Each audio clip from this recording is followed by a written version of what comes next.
Halo semuanya, kami dari kelompok 13 ingin mempresentasikan mengenai final project kami. Berikut untuk anggota dari tim kami. Sebelum masuk ke project, mari kita pahami dulu masalah yang ingin kami atasi.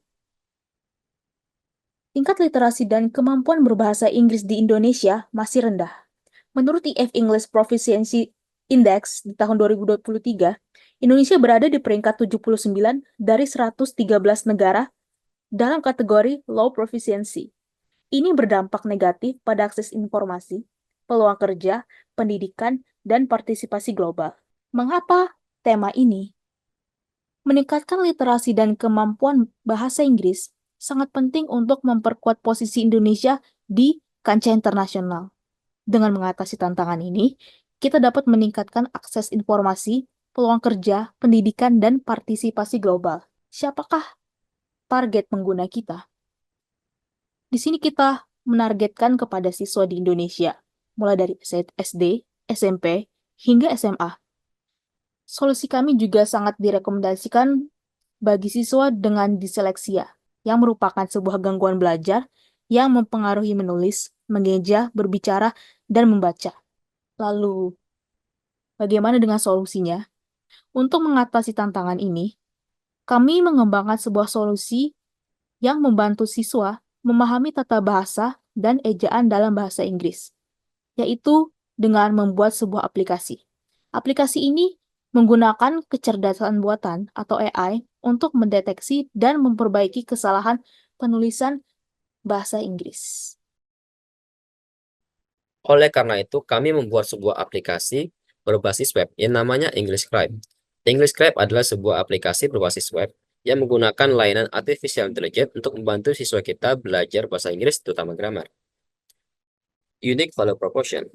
Inilah Unique Value Proposition kami. Aplikasi kami bisa menganalisis grammar, menciptakan skor, dan bahkan bisa menggunakan chatbot untuk belajar interaktif. Aplikasi kami mudah digunakan di mana saja dan kapan saja. Dan aplikasi kami bertujuan untuk belajar dan pemberdayaan siswa. Kami mempunyai fitur Immersive Reader yang bisa memunculkan suara dan gambar per kata. Sangat bagus untuk mereka yang mengalami disleksia. Service yang kami pakai yaitu Power BI untuk dashboard, dokumen intelijen untuk scan dokumen, Immersive Reader untuk belajar dengan fitur suara dan gambar, Flux sebagai library di Python, Azure Machine Learning untuk deploy chatbot menggunakan fitur Py-3 Medium, dan Azure Language untuk membuat ringkasan teks. User flow di aplikasi kami dimulai dari membuka website, lalu memilih fitur. Bisa dilihat, kami mempunyai 5 fitur di slide kami. Lalu input teks yang akan dianalisis, lalu analisis, dan kita bisa lihat hasilnya. Selamat datang di demo aplikasi kami. Halaman ini merupakan halaman utama kami dan pada bagian paling atas terdapat bar navigasi. Kemudian, halaman utama diawali dengan Jumbotron dan slider. Tombol-tombol yang tersedia pun dapat diklik.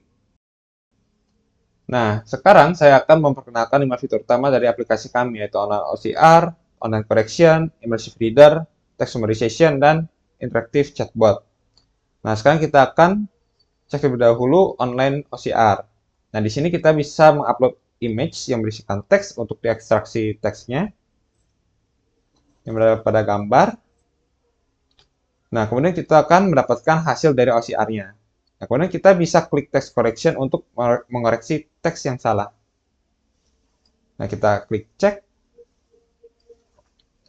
Nah, maka teks yang salah pun akan di-highlight dengan warna kuning. Dan kemudian di sini terdapat metrik juga, berapa kata yang benar dan yang salah. Kemudian kita bisa melakukan immersive reader untuk membacanya.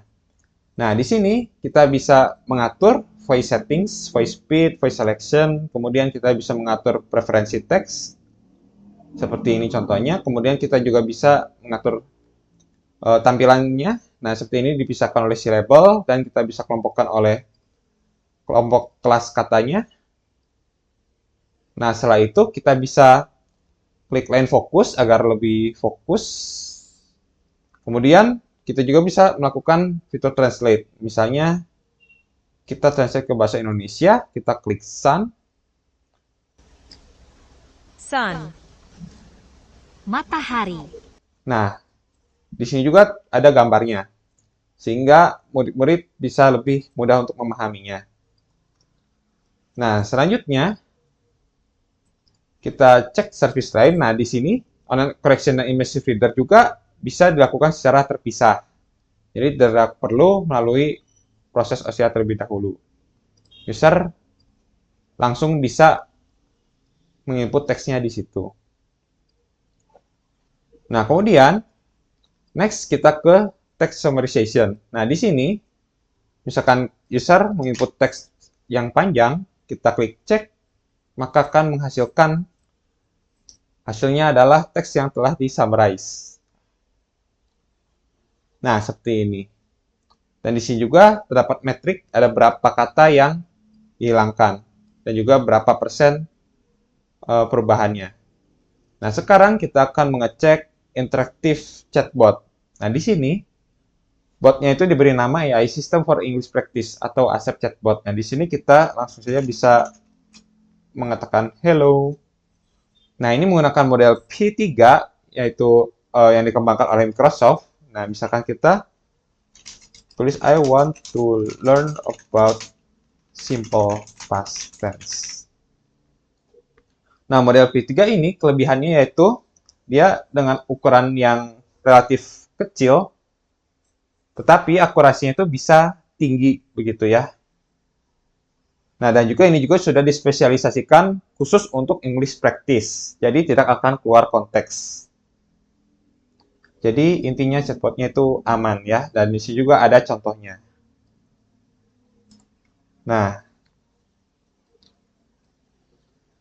itulah kelima fitur tadi. Dan untuk selanjutnya ini terdapat informasi about us, ada latest course, ada metrik aplikasi, ada testimonials, ada upcoming events, dan juga ada contact us, dan ada footer. Itulah demo aplikasi kami dengan fitur-fitur unggulan yang dapat meningkatkan produktivitas dan kemudahan Anda dalam bekerja dengan teks dan bahasa, serta membantu para siswa dan seseorang yang menderita dysleksia untuk dapat belajar bahasa, terutama bahasa Inggris dengan mudah. Terima kasih telah mengikuti demo ini. Jika Anda memiliki pertanyaan lebih lanjut, jangan ragu untuk menghubungi kami. Baik, selanjutnya saya akan mendemonstrasikan dashboard dari kelompok kami. Jadi, dashboard ini kami buat bertujuan untuk memberikan gambaran yang komprehensif mengenai tingkat literasi dan juga kefasihan bahasa Inggris di Indonesia. Lalu, pengguna dari dashboard ini bisa digunakan oleh publik atau masyarakat, guru, dan juga pelajar.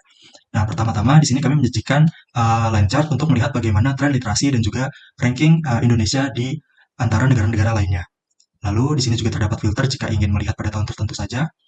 Lalu, jika kita breakdown ke setiap region di Indonesia, di sini kita menggunakan field map yang mana semakin gelap, semakin tinggi kefasihan bahasa Inggrisnya.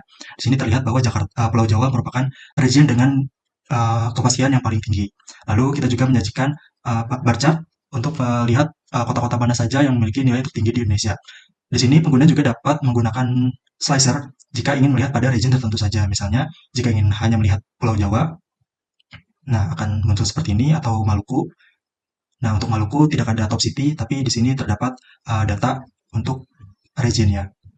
Selanjutnya, impact dari rendahnya bahasa Inggris. Pertama, jika kita lihat pada stack bar chart di sini, mereka yang memiliki tingkat level kefasihan bahasa Inggris yang rendah akan memiliki peluang kerja yang paling kecil. Lalu kita juga menggunakan scatter plot untuk melihat korelasi antara pertama di sini produktivitas suatu negara dengan bahasa Inggris dan juga pembangunan manusia dengan bahasa Inggris. Dapat terlihat bahwa korelasi antara keduanya memiliki nilai yang positif. Selanjutnya, di sini kita juga menyajikan pie chart untuk melihat bagaimana rasio pengguna dari service kita itu sendiri. Nah, lalu di sini merupakan informasi yang ditampilkan dari data pada aplikasi kita. Pertama, di sini kita dapat melihat kata yang paling sering muncul, lalu dari kata tersebut mereka berada pada di level bahasa Inggris mana saja. Lalu di sini kita juga menggunakan histogram untuk melihat bagaimana distribusi kesalahan atau error rate, yang mana rasio ini melihat antara kata yang salah dengan total katanya. Dan terakhir, kita memberikan beberapa rekomendasi yang dapat dilakukan oleh masyarakat ataupun pelajar agar dapat meningkatkan kefasihan bahasa Inggrisnya. Untuk next section kami, pertama yaitu untuk berkolaborasi dengan profesional, khususnya guru bahasa Inggris, untuk mendapatkan insight lebih dalam pembelajaran bahasa Inggris, lalu menambah dataset, serta menambah fitur berdasarkan feedback dari pengguna. Sekian dari kami, terima kasih. Wassalamualaikum warahmatullahi wabarakatuh.